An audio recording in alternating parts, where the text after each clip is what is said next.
Hello students, आज के इस वीडियो में हम बात करने वाले हैं अपने काय चिकित्सा के चैप्टर ज्वर की, जिसमें हम ज्वर को पढ़ेंगे। ठीक है, जितना हमारे सिलेबस में है उसी के हिसाब से शॉर्ट में नोट्स हैं। देखो बुक में तो ये चैप्टर आपको पता है लगभग 100 पेजेस में है, तो उन 100 पेजेस को समेट के मैंने 10 पेजेस में किया है। तो लेकिन इसमें वो सारी चीज़ें आ जाती हैं जो हमें जानना ज़रूरी है। बाकी बुक से अगर आप चाहते हो तो रीड कर सकते हो एक बार इन नोट्स के बाद। तो चलिए सबसे पहले संप्राप्ति विघटन देखते हैं। ज्वर की संप्राप्ति कैसे होती है? दोष प्रकोपक आहार विहार। मिथ्या आहार विहार से मुख्य रूप से पित्त दोष यानी वात और कफ के सहचर्य से कुपित होता है। वात और कफ के साथ कौन कुपित होता है? पित्त दोष का प्रकोप होता है। क्यों होता है? क्योंकि मिथ्या आहार विहार का आप सेवन करते हो। सेकंड इज अग्निमांद एवं जठराग्नि विस्थापन। कुपित दोष आमाशय में प्रवेश कर जठराग्नि को उसका मूल स्थान से विस्थापित कर देते हैं और उसे मंद कर देते हैं। ठीक है, विस्थापन का मतलब, स्थापन का मतलब तो है स्थापित होना, रुक जाना, स्टेबल हो जाना। विस्थापन मतलब उसे हटाकर कहीं और लेके जाना, उसे अपने स्थान से हटा देना। तो जो कुपित दोष आमाशय में प्रवेश करते हैं तो जठराग्नि को उसका जो अपना एक स्थान है जो कि आमाशय कहा जाता है वहाँ से हटाकर उसे शरीर में एक तो भेज देता है और ऊपर से वो मंद हो जाती है। थर्ड इज आम उत्पत्ति। जब मंद अग्नि है तो क्या हो जाएगा? आहार जो है वो अपक्व अवस्था में ही रहेगा और जिसे हम आम कहते हैं। फिर श्रोत अवरोध होता है। ये आम रस धातु और प्रकोपित दोषों के साथ मिलकर रस व श्रोतस में अवरोध उत्पन्न करता है। समझ आ रहा है? आम रस आम बना जिसने रस धातु को और प्रकोपित दोषों के साथ मिलकर रस श्रोतस को अवरोध कर दिया। यानी इसमें प्रकोपित दोष कौन से होते हैं? मोस्टली ज्वर पित्त होता है, धातु रस धातु, श्रोतस रस व श्रोतस होता है अवरोध। स्वेद व श्रोतो अवरोध। विशेष रूप से स्वेद ग्रंथियों के मार्ग अवरोध हो जाते हैं जिससे पसीना आना पूर्णतः बंद हो जाता है। समझ आ गया? जैसे त्वचा को देखकर हम पता लगा सकते हैं कि इसे ज्वर है या नहीं है। तो इसका अधिष्ठान एक त्वचा है, तो त्वचा में ही तो स्वेद व श्रोतस होते हैं, तो वहाँ पर भी अवरोध हो जाता है जिसकी वजह से हमें पसीना या स्वेद नहीं आ पाता। ऊष्मा प्रसार एवं ज्वर अभिव्यक्ति। अवरोध के कारण शारीरिक ऊष्मा बाहर नहीं निकल पाती है और पूरे शरीर में विकीर्ण होकर ज्वर ताप के रूप में प्रकट होता है। ठीक है, ये इसकी क्या थी? संप्राप्ति। नेक्स्ट संप्राप्ति विघटन। अब संप्राप्ति को तोड़ोगे कैसे? तो चिकित्सा का मुख्य ध्येय इस चक्र को उलट देना है। संप्राप्ति मतलब जो अभी तक हुआ उसका विघटन यानी उसे ब्रेक करना। तो उस चक्र को उलट दो, पलट दो, यानी जो कारण उससे हो रहा है उसे ही आप ना करो, उसे ही हटा दो। तो सबसे पहले जो आम का फॉर्मेशन हो रहा था तो आम का पाचन करवाओ, दीपन पाचन कराओ। श्रोतस का मुंह को शुद्ध करना यानी स्वेदन से करा सकते हो। जठराग्नि को पुनः स्वस्थान पर लाना और स्वेदन द्वारा रुकी हुई ऊष्मा को बाहर निकालना। ये क्या हो जाएगा? इससे संप्राप्ति का विघटन हो जाएगा। चिकित्सा सूत्र की बात करते हैं तो ये वाला श्लोक इम्पॉर्टेंट है, आप इसे बुक में भी देख लीजिएगा एक बार। श्लोक में थोड़ा शब्द का हेर फेर हो सकता है, राइट। तो ज्वर आदोलंघन परोक्तम, ये वाला श्लोक आप एक बार बुक में देख लीजिएगा।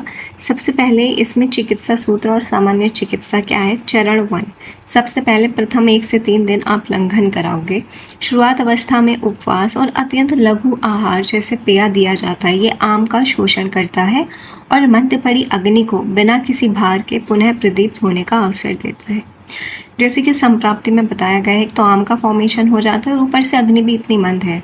तो शुरुआत अवस्था में या तो उपवास कराओ या फिर अगर खाना खिलाना है तो लघु लघु यानी पेय, लिक्विड डाइट। उससे क्या होगा कि जो आपकी मंद अग्नि है वो धीरे धीरे बढ़ने लगेगी, प्रदीप्त होने लगेगी और आम का भी पाचन होने लगेगा। ठीक है, स्वेदन एवं पाचन कराएंगे। हल्की वाष्प और गुनगुने औषधीय पेय द्वारा पसीना लाया जाता है जिससे श्रोतस के मुख खुलते हैं और साथ ही साथ आम पाचक औषधियाँ दी जाती हैं जैसे कि पिप्पली दे दो जिससे हमारा पाचन भी हो जाए। Third is यवागु। थर्ड आता है यवागु। यवागु को हम देते हैं 5 से 7 दिन जब हो जाते हैं। इसमें क्या होता है? यवागु इज दीपन और पाचन द्रव्य से सिद्ध की गई गर्म पतला, देखो मैंने आपको सेकेंड ईयर, आप थर्ड ईयर में आ गए। तो यवागु क्या होता है, जिसमें चावल में 1 भाग चावल होता है और उससे 6 गुना पानी डाला जाता है, राइट। तो पतला चावल या जौ की कांजी दी जाती है, जिससे कमज़ोर जठराग्नि को क्रमिक बल प्राप्त होता है। फोर्थ आता है तिक्त रस कषाय, यानी 7वें दिन के बाद ये दिया जाता है। जब ज्वर पक जाता है यानी निराम अवस्था आ जाती है, तब कड़वे रस यानी तिक्त रस से युक्त काढ़े दिए जाते हैं। तिक्त रस स्वभाव से ज्वरग्न होते हैं, श्रोतस का शोधन करते हैं और पित्त का शमन करते हैं। तो ये 4 क्या थे, इसका चिकित्सा सूत्र था। अब ये बोल रहे हैं विशिष्ट ज्वर का वर्गीकरण और उनकी चिकित्सा क्या है। तो नव ज्वर में क्या स्थिति है, उसमें क्या निषेध है और उसकी प्रधान चिकित्सा क्या होती है, ये हम देखते हैं। नव ज्वर वो होता है जो नया ज्वर है, तरुण है, नव है। तो एक्यूट फीवर 1 से 7 दिन, जिसमें दोष पूरी तरह से आम के साथ मिश्रित होते हैं, साम अवस्था होती है, यानी जो हमारे दोष हैं वहाँ पर सही से पाचन वो नहीं करने दे रहे, श्रोतस का अवरोध है, आम की उत्पत्ति है, जठराग्नि मंद है, ये सारे फैक्टर्स जब होते हैं तो उसे कहा जाता है कि यह आम अवस्था में है, राइट। इसमें सख्त निषेध किस चीज़ का है कि दिन में नहीं सोना चाहिए, क्योंकि उससे कफ बढ़ता है, कफ बढ़ेगा तो श्रोतस अवरोध होगा। स्नान नहीं करना चाहिए, मालिश नहीं करनी चाहिए, व्यायाम नहीं करना है, मैथुन नहीं करना, भारी अन्न का सेवन नहीं करना है, ठंडे जल का सेवन नहीं करना है।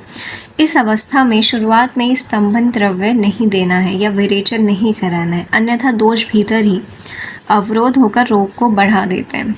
अगर आपने स्तंभन दे दिया तो क्या हो जाएगा, दोष रुक जाएगा, ठीक है। जो श्रोतस अवरोध था वो और इंक्रीज हो जाएगा। तीव्र विरेचन नहीं देना चाहिए, क्योंकि अभी दोष का पाक नहीं हुआ है तो सारे दोष तो निकलने से रहे, ठीक है। तो इससे कोई फ़ायदा नहीं होगा, इससे ये और हो जाएगा कि आपकी तबीयत और ख़राब हो सकती है।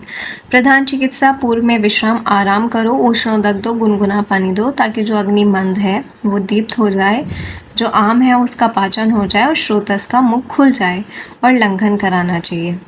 जीर्ण ज्वर क्या होता है, जब 21 दिनों से भी ज़्यादा पुराना हो जाए या फिर 7-8 दिन 10 दिन से ऊपर हो जाए, ठीक है। स्थिति इसमें क्या होती है, ज्वर के दीर्घ काल तक बने रहने से धातु क्षय और ओज क्षय हो जाता है, हो ही जाएगा। जब इंसान इतने दिन तक ना कोई अच्छे से खा पा रहा है, ना कोई पी पा रहा है, ना उसे सुकून ही है, राइट, तो क्या हो जाएगा, उसका धातु क्षय और ओज का क्षय हो जाएगा। आम प्राय पच चुका होता है, परंतु दोष धातुओं में छुपे रहते हैं। अब इसमें हमें किस चीज़ पर ध्यान देना चाहिए कि शरीर का पोषण करो, क्योंकि क्या हो गया, धातु का क्षय, ओज का क्षय हो गया, और ब्रहण करो। तो इसमें प्रधान चिकित्सा घृतपान है। घी अपने स्नेहन और शीत गुणों से वात पित्त का शमन करता है, धातुओं को पुष्ट करता है और जठराग्नि को बढ़ाता है। इसके साथ ही मृदु निरुवस्ती दो, ताकि वो दोषों को जड़ से निकाल दे। समझ आ गया क्या चिकित्सा जीर्ण ज्वर में करनी चाहिए। थर्ड हम देखते हैं निज ज्वर और सन्निपातज ज्वर। निज सन्निपातज, तो निज ज्वर में चिकित्सा का सिद्धांत क्या होता है कि वात, पित्त और कफ में से जो दोष प्रधान हो उसकी पहचान करके उसके विपरीत गुण वाली चिकित्सा की जाती है। और सन्निपातज ज्वर में ये एक अत्यंत गंभीर और आपातकालीन इमरजेंसी की सिचुएशन है, जिसकी चिकित्सा का नियम है कि जो दोष सबसे अधिक प्रकोपित हो, जो प्राणों के लिए सबसे बड़ा संकट बना हो, पहले उसका शमन करें, बिना अन्य दोषों को बढ़ाएं। देखो इन्होंने निज ज्वर में कहा है वात पित्त कफ, पित्त कफ, वात कफ, ठीक है। तो इसमें ये कह रहे हैं कि जो भी दोष बढ़ा हुआ है उसके विपरीत गुण की चिकित्सा कर दो। और सन्निपातज में बोल रहे हैं, सन्निपातज में तो 3 दोष होंगे, त्रिदोषज होगा। तो इसमें क्या करना है कि जो दोष सबसे ज़्यादा प्रकोप हो उसका शमन करो, दूसरे दोषों को बढ़ाए बिना कि वो दोष ना बढ़े। इसका मुख्य औषध सुदर्शन चूर्ण, अमृता अरिष्ट, पटोल आदि कषाय। इसका औषध क्या है, महासुदर्शन वटी, आनंद भैरव रस, जय मंगल रस, प्रताप लंका रस। 2 याद कर लो, कोई से भी इजी बता दूँ तो सुदर्शन चूर्ण, अमृता अरिष्ट, महासुदर्शन वटी और आनंद भैरव रस। नेक्स्ट आता है आगंतुज ज्वर। आगंतुज का मतलब होता है जो बाहरी कारण से उत्पन्न होता है। निज का मतलब जो है जो दोष प्रकोपित होता है जिसकी वजह से उत्पन्न होता है, लेकिन आगंतुज में पहले बाहर से चोट आघात लगती है, उसके बाद हमारे शरीर के दोष प्रकोपित होते हैं, विषम होते हैं, राइट। तो बाहरी आघात, मानसिक क्षोभ, विषैले कीड़ों के काटने से, एलर्जी या संक्रमण के कारण होने वाला ज्वर।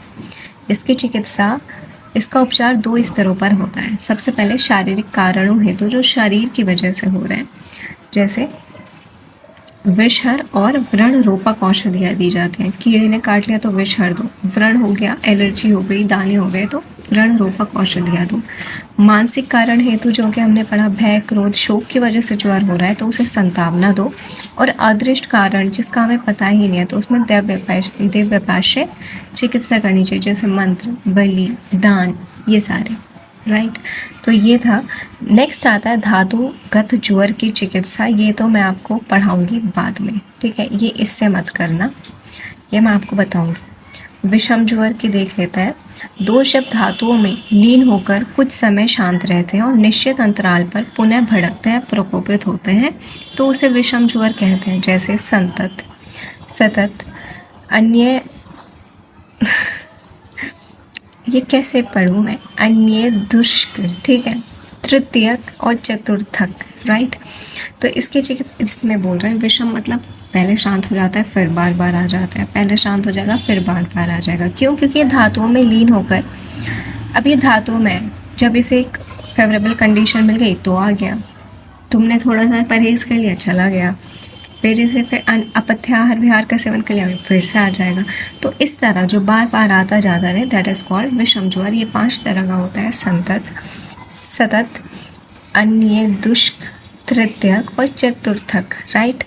इसमें चिकित्सा क्या करनी है? जब ज्वर का वेग ना हो, जब ज्वर का वेग ना हो तब तीक्ष्ण रस औषधि देनी चाहिए और कड़वे टॉनिक यानी कषाय, तिक्त वाला देना चाहिए, ठीक है, तिक्त द्रव्य। तो जब ज्वर ना हो, यानी वो बोल रहा है आएगा फिर जाएगा, तो जब वो चला जाए तब क्या करना है कि तीक्ष्ण रस औषधियाँ देनी है और तिक्त टॉनिक देनी है। शरीर में व्याधि क्षमता बढ़ाने के लिए रसायन चिकित्सा करनी है, जिसमें विशेषकर अमृता, गिलोय का प्रयोग किया जाता है। समझ आया? नेक्स्ट आता है पुनरावर्तक ज्वर, रिलैप्सिंग फीवर। ज्वर के ठीक होने के तुरंत बाद यदि रोगी असावधानीवश भारी भोजन, श्रम, धूप का सेवन या स्नान कर लेता है तो शांत हुए दोष पुनः प्रकोपित हो जाता है। यानी आप ठीक हो गए थे लेकिन आपने फिर से मिथ्या आहार विहार का सेवन कर लिया तो वो वापस से आ जाएगा। तो अब इसकी चिकित्सा क्या है? हल्का शोधन, मृदु संशोधन कर दो, दीपन पाचन खिला दो, यानी तिक्त, किरा तिक्त क्या होता है? चिरायता यानी तिक्त द्रव्य का सेवन, और गिलोय यानी अमृता का सेवन, और सख्त नियमों का पालन करना चाहिए कि वापस से धूप का सेवन और इन सब का नहीं करना है। मुख्य औषध का योग एक बार देख लेते हैं कि कषाय में कौन कौन सी चीज़ें यूज़ होते हैं। ये हार्ड एंड फास्ट रूल है, ठीक है, तो ये मैं आपको पढ़ाऊँगी बाद में, पहले दूसरी चीज़ पढ़ते हैं। अब हम फिर से चैप्टर का एक बार जो सिलेबस में है उसके हिसाब से देखते हैं। षडक्रिया काल और ज्वर का एल्गोरिथम क्या होता है, यानी इसकी संप्राप्ति या फिर ये क्या क्या करता है, क्या क्या चिकित्सा हमें करनी चाहिए, एक बार वो ऊपर से देख लेता है, जो कि मैं आपको बता ही चुकी हूँ कि सबसे पहले लंघन, पाचन और स्वेदन, फिर यवागु का सेवन होता है और फिर तिक्त रस का सेवन कर लेते हो, ठीक है। तो अगर दोष अल्प हैं तो घृतपान करा दो, दोष बहुत ज़्यादा है तो शोधन करा दो। समझ आ गया? इसमें अब ये जो बोल रहे हैं, जो मैंने आपको नव ज्वर की चिकित्सा बताई थी कि सबसे पहले आपको लंघन कराना है, फिर स्वेदन कराना है, उष्णोदक और औषध का निषेध क्या है कि ये नहीं कराना है। इसमें मृत्युंजय रस, हिंगुलेश्वर रस, चलन पानी ये कराना है। निराम में क्या करना है? घृत का प्रयोग कराना है और घृत के साथ दूध का प्रयोग यहाँ पर लिखा है। और मृदु विरेचन करा सकते हो या फिर निरुवस्ती करा सकते हो ताकि जो दोष है वो मूल से नष्ट हो सके। निज और सन्निपातक ज्वर की चिकित्सा क्या है ये एक बार देख लेते हैं। निज ज्वर में ये शारीरिक, ठीक है, चिकित्सा योजना के अनुसार दोषों के विपरीत का चयन करो, प्रधान में शीतल, ये मैंने आपको बता दिया था, यहाँ पर ये थोड़ा और डिटेल में लिखा गया है। सन्निपातक ज्वर में क्या करना है तारतम्य सिद्धांत, जो दोष सबसे अधिक प्रकोपित है जैसे कफ, पहले उसकी चिकित्सा करें। दूसरा, आमाशय कफ स्थान की रक्षा करें। सन्निपात में कफ को शांत करना पहली प्राथमिकता होती है ताकि श्रोतस का मुख खुल सके। इन्होंने और ज़्यादा डिटेल में यहाँ पर कहा है। औषधि एक महासुदर्शन था, ठीक है। आनंद भैरव, मैंने आपको 2 चीज़ें याद कराई थी, तो महासुदर्शन वटी और आनंद भैरव रस। आगंतुक ज्वर की बात करते हैं, जो बाहरी कारण की वजह से, जैसे चोट वाले, इन सब से, तो जो ट्रॉमेटिक होता है उनका व्रण रोपण हम वहाँ पर पढ़ के आए हैं। मानसिक में आश्वासन चिकित्सा, और जो आपका दूसरा हमने पढ़ा था कि दैव्यपार्श्व चिकित्सा करते हैं। अभीषण इन्फेक्शस में कृमिघ्न, विषहर और एंटीमाइक्रोबियल औषधि जैसे संशमन वटी का यूज़ करते हैं। धातुगत ज्वर की चिकित्सा मैंने आपको वहाँ पर याद करने से मना किया था, तो यहाँ पर मैं आपको बताती हूँ कैसे याद करोगे। रस धातु में जब रसगत ज्वर होता है तो उसमें आपको क्लिनिकल लक्षण क्या मिलेंगे? गुरुता, वमन, हृदय में गिलानी। और उसकी चिकित्सा आप क्या करोगे? वमन और तिक्त द्रव्य द्वारा उपवास या पाचन करोगे। समझ आ रहा है? रस में वमन करोगे, रक्त में विरेचन करोगे, मृदु विरेचन करोगे। रक्त, इसमें क्या क्या लक्षण आपको सबको पता ही है, ठीक है। तो मेरा जो फोकस है चिकित्सा पे है, क्योंकि चिकित्सा हमारे लिए नई चीज़ है। मांसगत में विरेचन क्रिया और किरातिक्त यानी तिक्त का कषाय होता है। मेदोगत में मृदु शुद्धि यानी मृदु शोधन और उपवास। अस्थिगत में तिक्त द्रव्य, अस्थिगत में तिक्त द्रव्य से एक मिनट, देखो मैंने याद कैसे किया था। अस्थि बस्ती, तो अस्थि में क्या होता है? तिक्त द्रव्य से सिद्ध घृत या तेल की वस्ती दी जाती है। मज्जा में भी वस्ती और रसायन। देखो मज्जा, अस्थि के अंदर मज्जा होता है, तो अस्थि वाली चिकित्सा तो करोगे और उसके साथ साथ और ज़्यादा रसायन दोगे। शुक्रगत तो असाध्य है, ठीक है, इसमें सिर्फ ग्रहण की चिकित्सा कर सकते हो। विषम ज्वर मैंने आपको बताया था, जो 5 तरह का होता है। संतत, सततक, अन्य उष, क्या है जो भी है, ठीक है। तृतीयक और चतुर्थक। वेग काल में केवल आराम करो और उष्ण रखते हो, कोई दवा नहीं खानी है। लेकिन जब वो मुक्त काल हो जाए, बुखार उतर गया हो, तब गहरी धातुओं से दोषों को खाने के लिए तीक्ष्ण रस औषधि दी जाती है। ये मैंने आपको बता दिया था।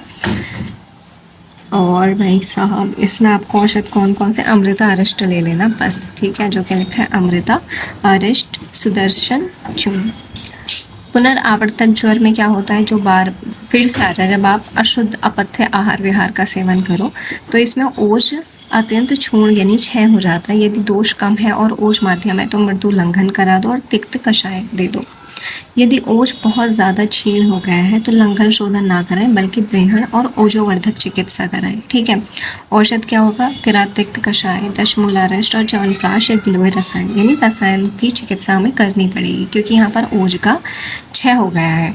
संशोधन बनाम संशमन चिकित्सा। संशोधन चिकित्सा क्या करते हैं? जब ज्वर निराम हो जाए, आम का भी पाचन हो जाए, दोष बहुत अधिक मात्रा में हो और रोगी का बल भी ठीक ठाक हो, तो ज्वर के अंत में मृदु विरेचन कराना सर्वश्रेष्ठ माना गया है, क्योंकि यह पित्त को सीधा बाहर निकालता है। पित्त की चिकित्सा विरेचन है। जीर्ण अवस्था में पस्ती दी जाती है, ठीक है। संशमन चिकित्सा क्या? जब रोगी का बल कम हो। कब देना चाहिए संशमन चिकित्सा? जब रोगी का बल कम हो, वो वृद्ध हो, बालक हो या गर्भिणी हो, या दोष ही कम हो, या फिर नया हो। तो इसमें शरीर को बाहर निकाले बिना भीतर ही शांत किया जाता है, जैसे संशमन वटी, सुदर्शन वटी।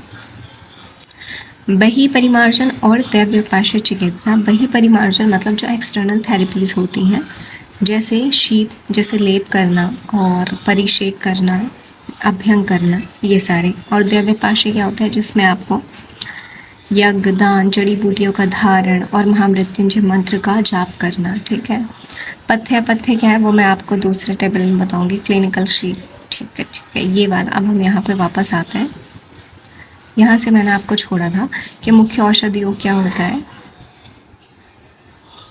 कि कषाय में आप षडंग पानियाँ दे सकते हो, ठीक है।